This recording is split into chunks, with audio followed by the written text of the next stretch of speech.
Welcome to Rugby Uncovered.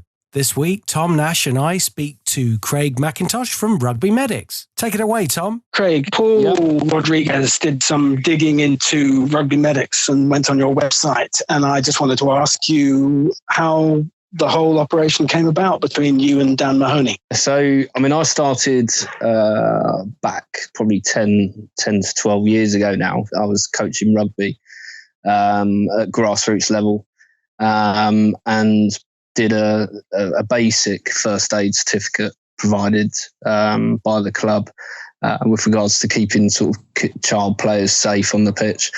And we then decided to sort of go further with that. And do some extra courses, sort of focusing around sort of sports trauma, spinal injuries, etc. And I was at a festival run by a grassroots club, and one of the first aiders, there was an injury. One of the first aiders sort of came over to start dealing with it, and unfortunately, it was fortunately the child was okay, but it was a suspected kind of spinal injury at the time. And started sort of manipulating the child's neck in ways that, from my training was quite apparent it shouldn't be done.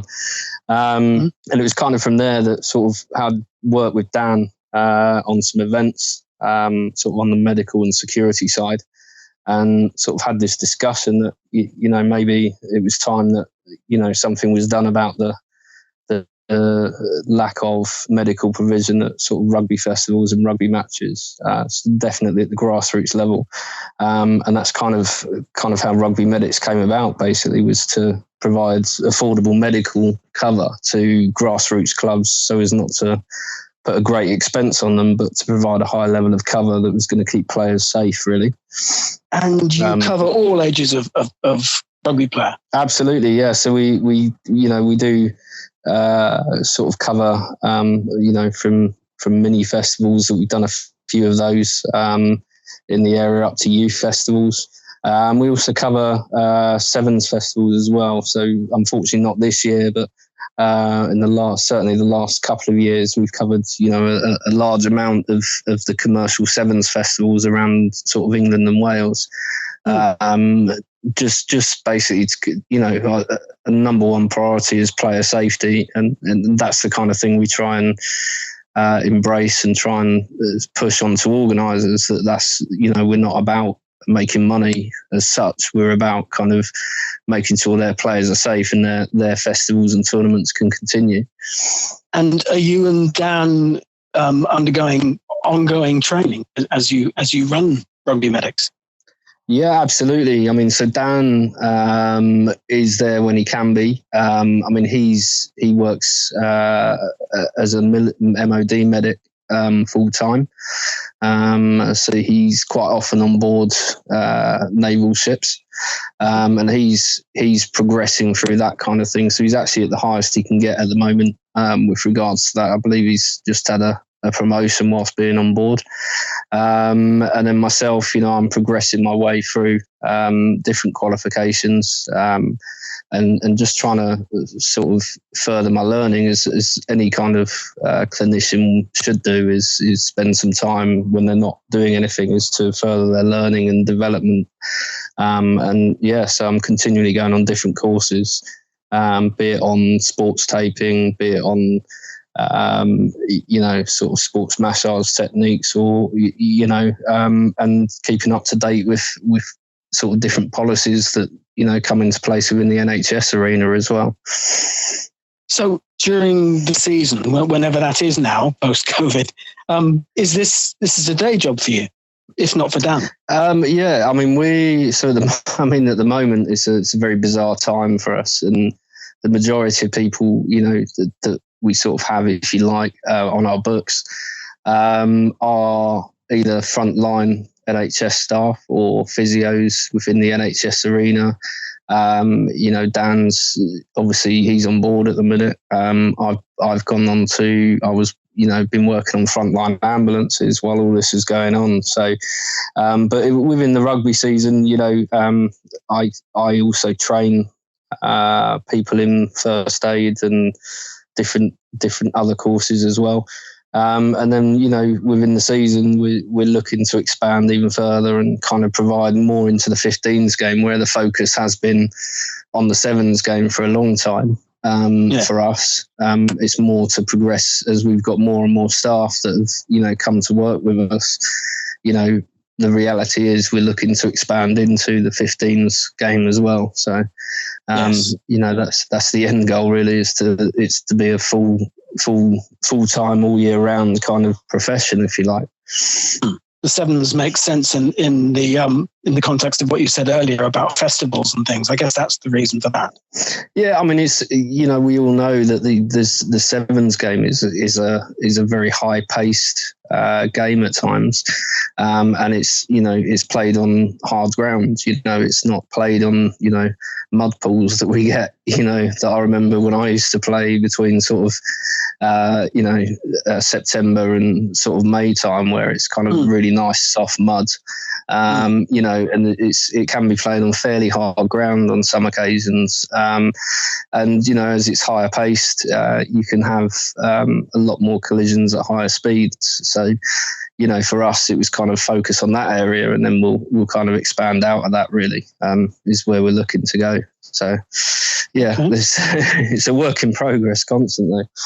Sure. Since last September, Paul and I have been covering the what was the Tyrrell's Premier 15s and is now the Premier 15s, and we'll find a new sponsor, I'm sure, in the next couple of months. But it's women's rugby at the top level in England. So your ideal, I guess, is to have all 5 Premier 15s games taking place over a typical weekend covered by you guys. Absolutely. And, there are, part of it is to get the message out there, to kind of say, that there are providers, who provide, that are people's first point of call, because that's the names they know. There's large organisations and charities that offer kind of first aid cover, if you like, but we go above first aid cover. We won't allow anyone to work within our environment that is just a basic first aid certificate holder. They must have entered into other pathways, be it the FREC pathway, which is a more newer qualification that a lot of the frontline ambulance service now recognise, or they must have worked frontline somewhere or within the military. Because, a first aid certificate alone, unfortunately, while it can deal with the more minor injuries, it can't so much deal with the more severe traumatic injuries that you may see on a rugby pitch. And definitely with the women's game. Myself, up until last year, I was coaching the women's side, but unfortunately, as workload increased, I had to something had to give. And as much as I'd love to be coaching every week, it's, we have to we still have to pay our bills. And I think, the women's game for me is fascinating. I absolutely love watching women's rugby and seeing, some uprising stars coming through into the Premiership now, and seeing the way the women's game is now being played and the contracts that are being offered now. Kind of gives the recognition that was needed a long time ago for the women's game. So, certainly we'd love to cover women's Premiership rugby. Indeed, that would be an ideal for us to get into that kind of that area of the game as well. Definitely. Would you say that where you ended up with Dan was resulted from you playing at a reasonable level, albeit grassroots or whatever? But do you think your having played rugby has influenced your decisions on this? I would say being part of the rugby community has. Sort of watching the game and playing the game, but more, I suppose, when you do your coaching certificates, and safeguarding and talking about player safety being number one, and the fact that the game has evolved so much, there is a lot of law changes happening to improve player safety, which need to happen. Yes. Rugby can be a dangerous game, but we also need to reduce the impacts we have on players. And especially now the focus is and the studies that have been done on head injuries with players, the introduction of the red card offence with any contact with the head area.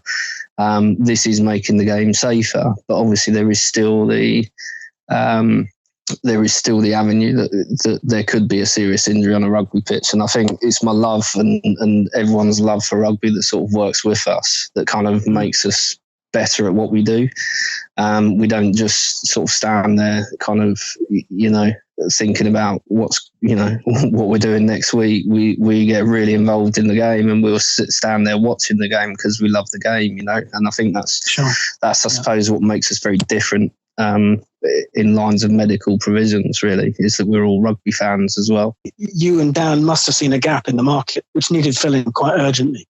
Yeah, absolutely. And I think there's got to come a time, and whether it be with us or with other providers, that people and clubs and game organisers, even to the top, to the rugby unions, understanding that actually we need to focus and have provisions in place, pitch side, that can deal with anything that is kind of thrown at them, if you like. I understand, a lot of the teams will have doctors travelling, physios travelling, but it's making sure that the actual match day provision is there, that is of a high enough standard that, okay, so if an injury happens, that, that doesn't get made any worse by any kind of gap in knowledge of medical care by the people providing that medical care.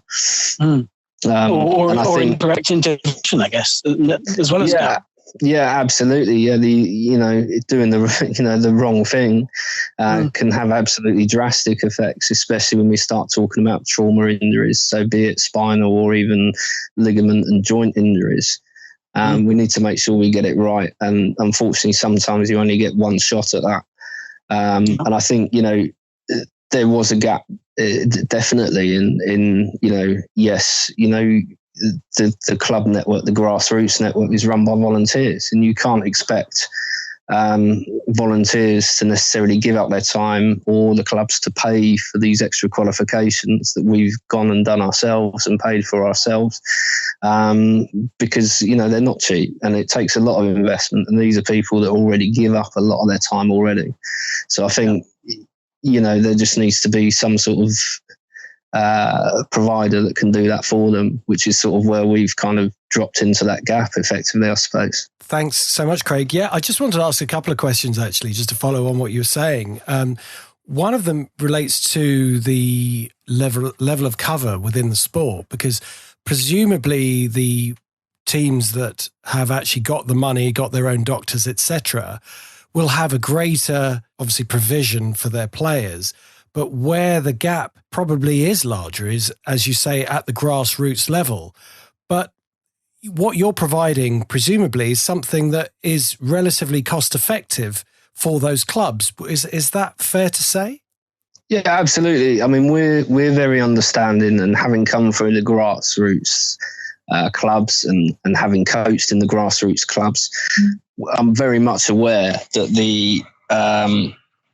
there is a financial strain on clubs to be able to provide things effectively. There is a financial strain on grassroots clubs to be able to provide something. And there is always that weighing up, what is necessary, what is needed, and it always, it can go through committees. And we understand that clubs want to be able to support themselves financially. And to do so with the overheads that they have, we need to provide a service that is not only cost effective, but is necessary and actually, is affordable to the clubs as well. So I think, when it comes to grassroots, we need to be very mindful of that when we're providing that service. We're not out here to kind of earn huge amounts of money out of it.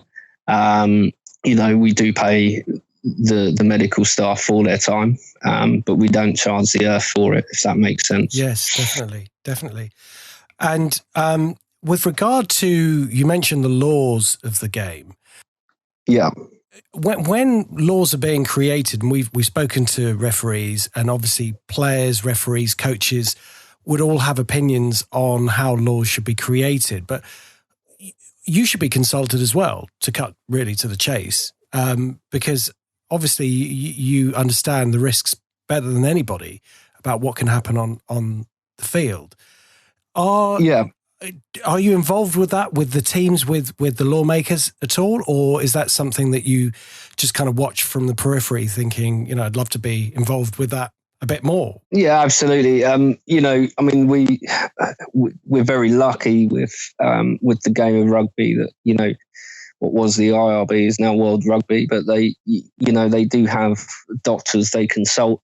One of the mandatory things we insist on if people are coming from outside the rugby world and perhaps our NHS staff is that they do a training course provided by them for medical professionals within the rugby game. We're not personally consulted on laws that are being changed.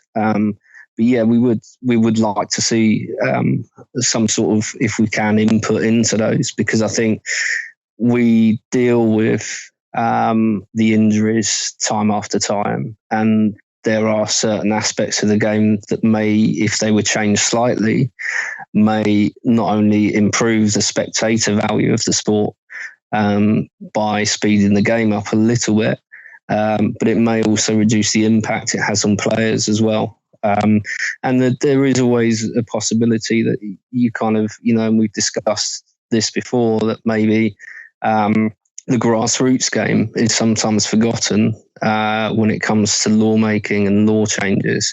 And maybe if there was an element of, could there be a double-tiered kind of laws, if you like, to reduce the impact on players coming through the grassroots game? Because obviously, a lot of the players, have full-time jobs, and if they suffer an injury, they're out of work for, up to 6 to 8 weeks sometimes. Yeah. So maybe we need to have a look at the grassroots game and maybe see if there's a way of double tiering the laws. So in the grassroots game, because I know we do it for the youth and mini game already, it's conditional play. Maybe we do that somewhere in the grassroots game and just take the edge of the impacts off a little bit on the players. Yeah, indeed. And just a final question for people who are listening, how would they get in contact with you if they want your services? So we are on Instagram, we are on Twitter, we are on Facebook as Rugby Medics. We have a website which is rugby-medics.co.uk. And all of those will have all the contact forms and contact details in a way in which to contact us. So absolutely, if people are interested, then definitely do visit sort of either our social media or indeed our website.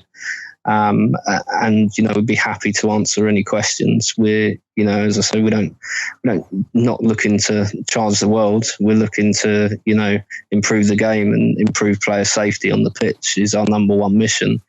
It's not about making millions overnight. We're not about that at all. So we are affordable. So we get the love of the game. It's obviously clear that you love the game primarily, because otherwise you could be doing the same thing for other sports, but you've chosen just to concentrate on rugby. Yeah, absolutely. And there are companies out there that will make themselves as specialist sports providers, but each sport is very different. The laws in rugby are very different. We can access the pitch while play is ongoing on rugby. We can make a decision based on whether we feel a player is fit to play or not.